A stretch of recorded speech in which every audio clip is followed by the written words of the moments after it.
Hello, my name is Mike Sawyer. I'm from Smithers, British Columbia. By way of background, I've worked in the oil and gas industry as a consultant. I came from Alberta and had almost 25 years of consulting experience, and particularly around the issues relating to pipelines. And so that background drew, when the pipelines were proposed for Northern BC, drew me into thinking about what the implications are. As a result of that, I ended up realizing that the LNG pipelines had been processed through the provincial regulation when in fact I believe they should have been done in federal jurisdiction. And as a result of that, I took the National Energy Board to court in 2015, had a Federal Court of Appeal decision in 2017 indicating that I was correct. And on that project, the Petronas LNG project was canceled 2 weeks after my court decision came out. I'm now working on a similar case with the Coastal GasLink pipeline, a very almost identical set of facts, identical set of legal arguments, and I'm in the middle of a 3 or 4 month long process with the National Energy Board. The outcome of that process will be the board determining whether or not the Coastal GasLink project should actually be in federal jurisdiction rather than provincial jurisdiction. The implications are that if I'm correct, and I think I have a very good legal case, the implications are that the provincial permits for the pipeline will be quashed and they will have to go back and apply to the federal government through the National Energy Board process and the Canadian Environmental Assessment Act for permits. Of course, it's not just the pipeline, because this pipeline is the sole source of gas for the LNG Canada project in Kitimat. And so if I'm successful, it will have a big impact on that project as well. My principal concern, and the reason I'm doing this, first off, I believe as a citizen, we're told repeatedly that we live in a country of law and order and good government, and I believe as a citizen, it's our duty to hold the government to account when they are actually breaking the law. The second thing is that, LNG Canada has been put out as the largest private capital development project in Canadian history. It's approaching $60 billion in capital costs, and that will probably increase before the project's over. And yet, for the largest project in Canadian history, it went through a backdoor, politically motivated assessment under the BC Environmental Assessment Office. And many of the issues that should have been considered when determining whether this was in the public interest just were not considered. And whether that be the full implications of greenhouse gas implications, whether the impacts on endangered species, oil and gas development in Northeast BC, effects on Indigenous communities. I mean, it's a long list, and most of those matters were either not considered by the provincial environmental assessment process or were considered inadequately. And as we know that when the original approvals went in, the Christy Clark government was in place, and they were politically motivated and had invested a lot of their political capital into promoting LNG. So it was no surprise to anyone that a consideration of these projects through that flawed process would have resulted in approval. So my goal is to hold the government to account so that we do legal environmental assessments, and to have a full and fair consideration of all of the environmental impacts so that we can actually determine whether these LNG projects are truly in the Canadian public interest.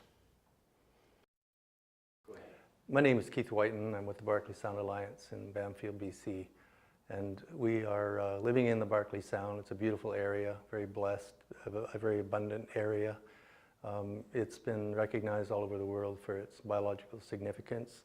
It's the center of the Bamfield Marine Sciences Center, home to 6 First Nations and a variety of other communities. The area has, as I said, world-renowned. It's the home of Pacific Rim National Park. It's an important bird area. And over the last number of years, in the early 90s mostly, there were some land planning processes there. And the land planning processes were initiated due to recognized competition and development pressure, and as tools to rationalize and come up with planning principles that would be put in place.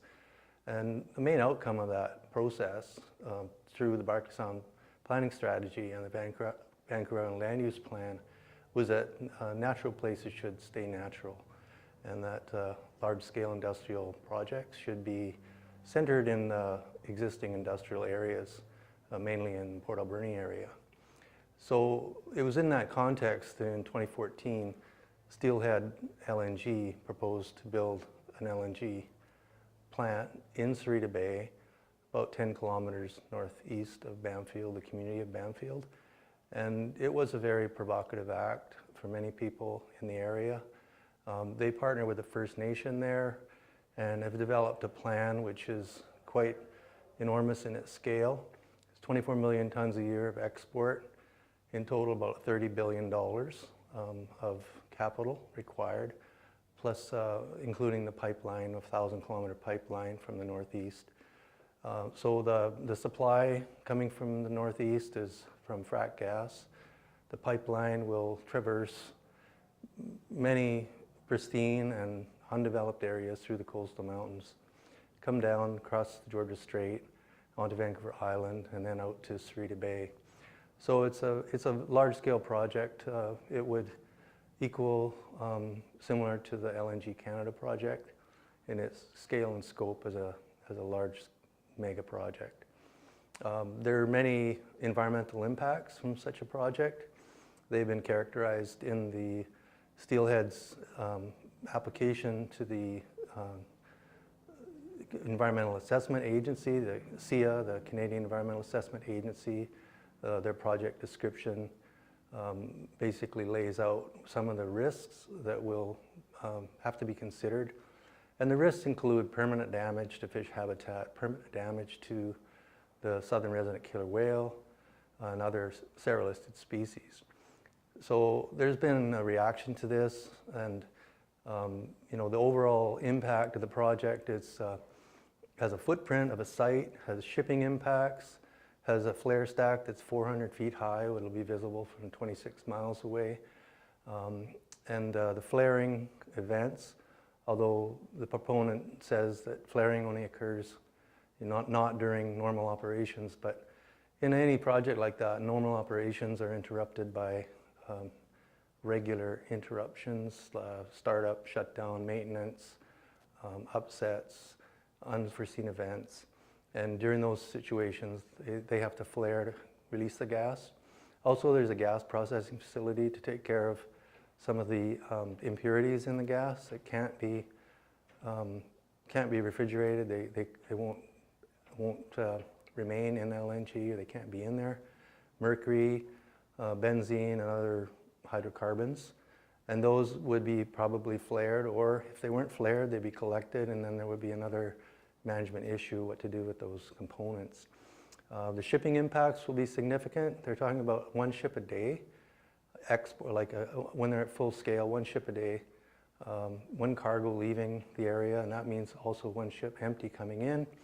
So it's over 700 large ship transits a year, plus the supporting vessels, the pilot boats, the tugs. So yeah, that's right in Trevor Channel, which is basically Bamfield's playground and our workplace. So we're at risk of losing our open access to the waterway. It's likely that several hours a day that traffic flows would be restricted, and that people wouldn't be able to use the area as they have come accustomed to. The larger scale climate issues are, it can't be ignored in this day and age.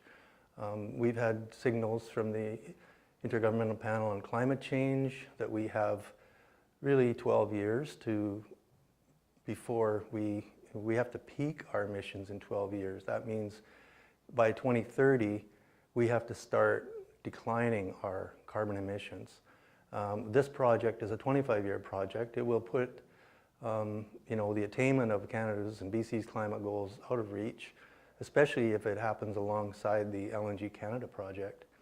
So we're very concerned.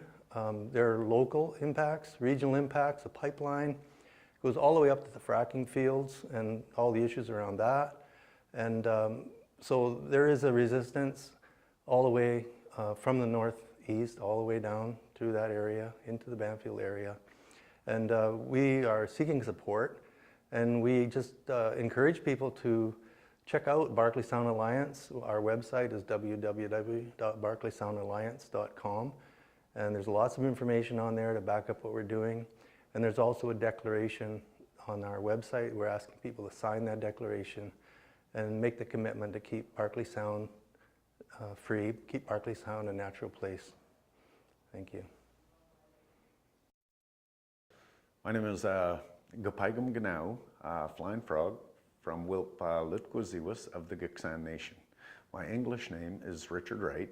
I am the spokesperson for the House of Luutkudziiwus. We've recently encountered some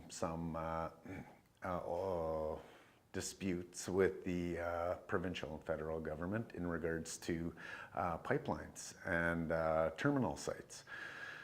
We have not been consulted.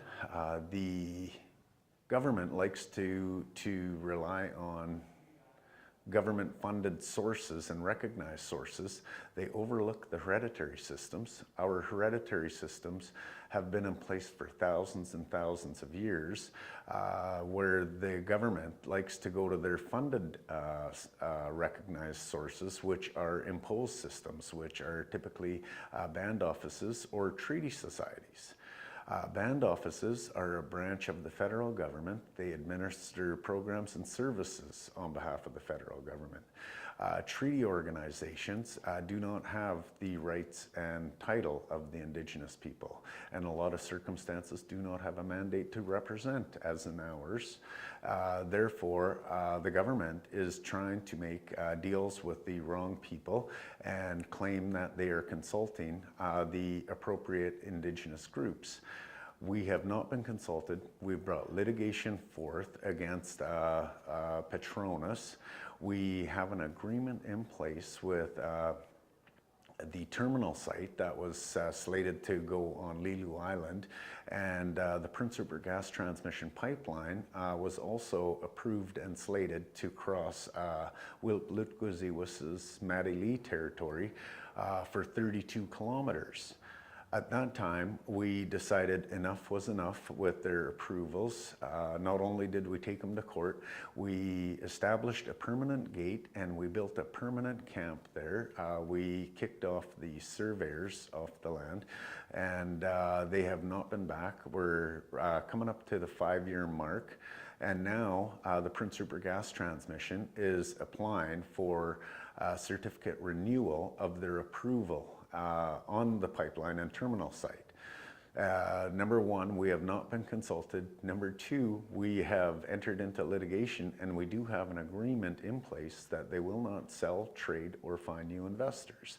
So it clearly demonstrates that industry has an extreme amount of influence over the government and the government's decisions. The government likes to hide in the closet, and they like to let industry take the lead in injunction applications against Indigenous groups, after they're the ones that provided the permits to industry.